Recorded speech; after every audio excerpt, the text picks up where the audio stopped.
It was a quiet winter morning in 1995. Father James, a kind priest at St. Mary's Church in Vermont, opened the heavy wooden doors to sweep away the snow. But that day, he found something else. Or rather, someone. Wrapped in a pale pink blanket, barely a few days old, lay a baby girl. Her cheeks were red from the cold, and her tiny fists clenched the air as she cried. Pinned to her blanket was a simple note. Her name is Eliana. Please give her a life I couldn't. There was no other clue.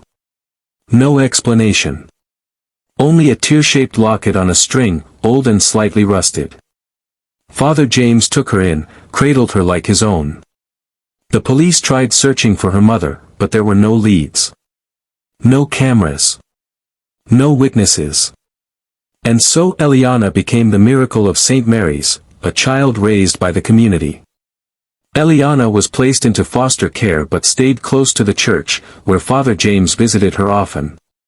She was quiet, thoughtful, and kind. But as she grew older, so did her questions. Why didn't my mother want me? Was I unwanted, or unloved? Am I like her? She clung to the only item from her past, the teardrop-shaped locket. Inside was nothing but a small crack in the metal and a faded engraving, "Forgive me." Eliana was adopted at age 6 by a woman named Ruth, a single librarian who couldn't have children of her own. Ruth gave her love, books, and bedtime stories. But Eliana's heart still carried a hole. By her teenage years, she became obsessed with finding the truth. But with no documents, no real name, and no trail, it was like chasing smoke. Years passed. Eliana went to college, studied social work, and began helping children in foster care, children like her. Then one day, while volunteering at a local shelter, she saw something on a client's necklace. It was the exact same teardrop locket. Her heart raced. "Where did you get that?" she asked.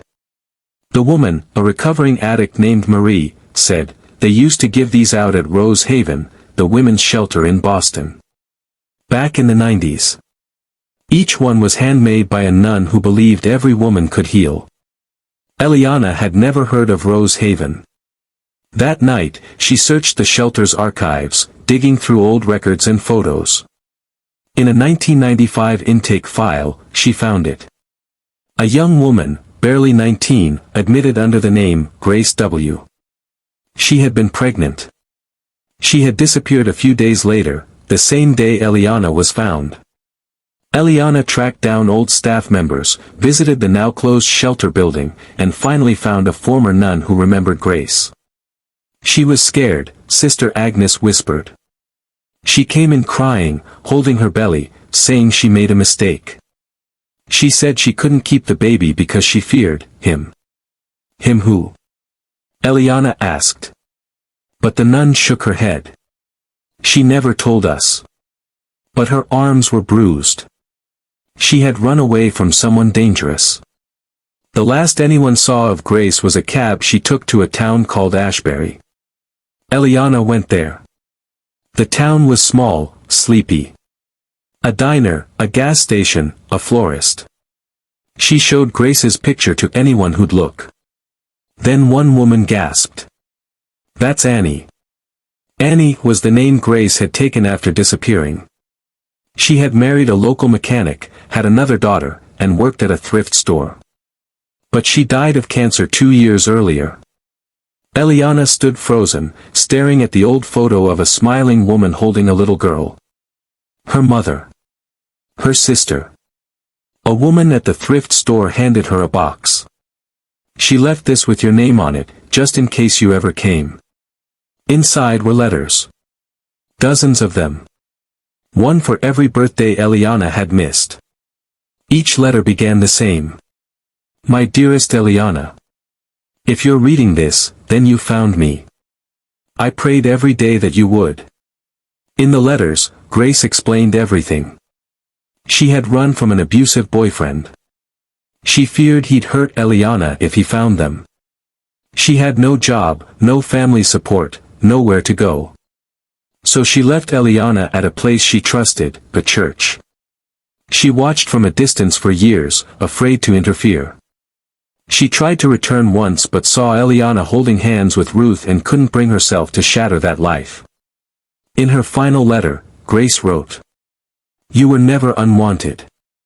You were the greatest love I ever had. And letting you go was the most painful thing I ever did. I only hope you can forgive me.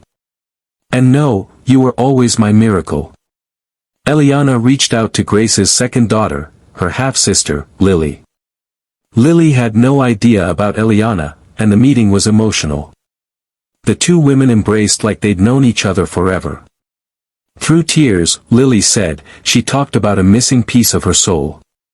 "She never told me why she cried on your birthday every year. But now, it all makes sense." They went together to Grace's grave, laid fresh flowers, and read her letters out loud.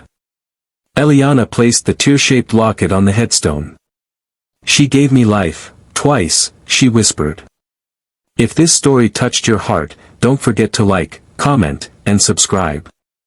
Share this video with someone who believes in the power of love, healing, and second chances. Because sometimes, even the most broken beginnings can lead to the most beautiful endings.